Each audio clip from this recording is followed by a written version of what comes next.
So, we are weighing our options. Don't pee on that. Ugh. Okay, I guess we won't be using that. Shade cloth. Anyway. Okay, so we're weighing our options as to whether we want to give them the whole 20 feet, give them half of the 20 feet, have half of it covered and half of it open. Trying to reuse the fencing we have as opposed to opening up an $80 roll of 6-foot chicken wire.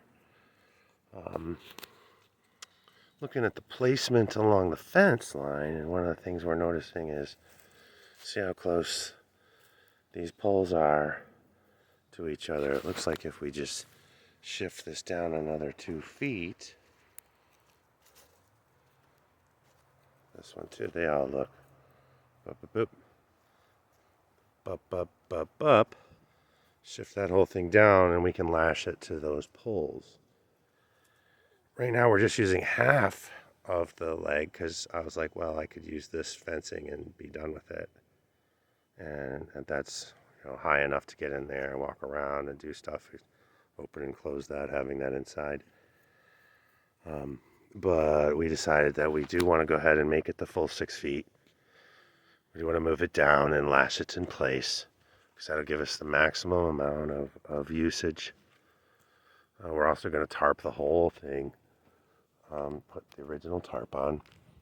So I'm going to do that right now so that tomorrow morning when we're ready, tonight we'll put the chickens away, and then tomorrow morning we can, tonight we put them away, I can move that out of the way.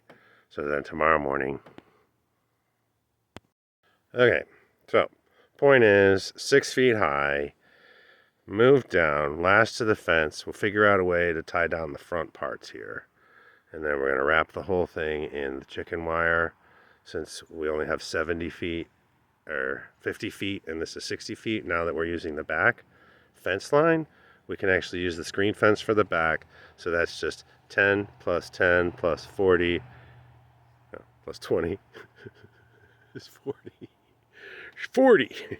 40 feet. That gives us 10 feet extra of the 6-foot chicken wire to do something with these gables at the ends. We'll have to figure that out, and of course make some side of door, some way to access these sides. So that'll be interesting to see how we go.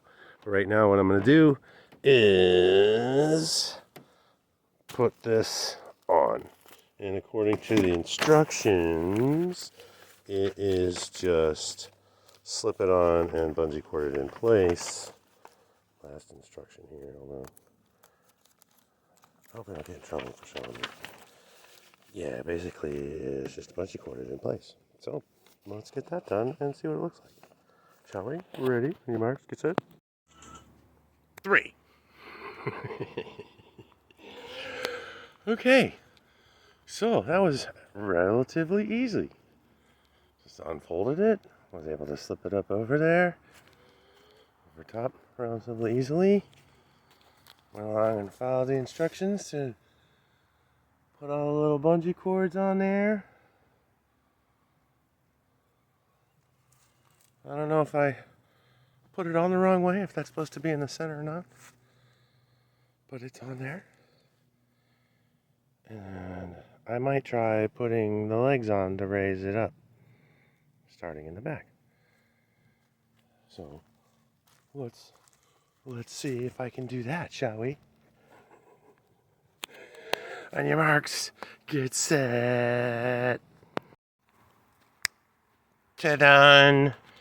For this evening. Do the poles tomorrow. It's too much work to do by myself. But what we did do is we used one of the fences that was torn up, and we found out that this will work great as our eave parts. So that's in place. We'll zip tie it and then trim it the inside. And then once we put this up the whole 6 feet, we'll put the, hey. Then we'll put the chicken wire around here. We'll make some doors somehow and attach all that and move them in there, and they can work that pile. Win-win situation. So hey, thanks for watching another adventure of What Did I Build Today? And I hope to see you in the exciting conclusion whenever that happens. See you in the next video. Love you later, bye.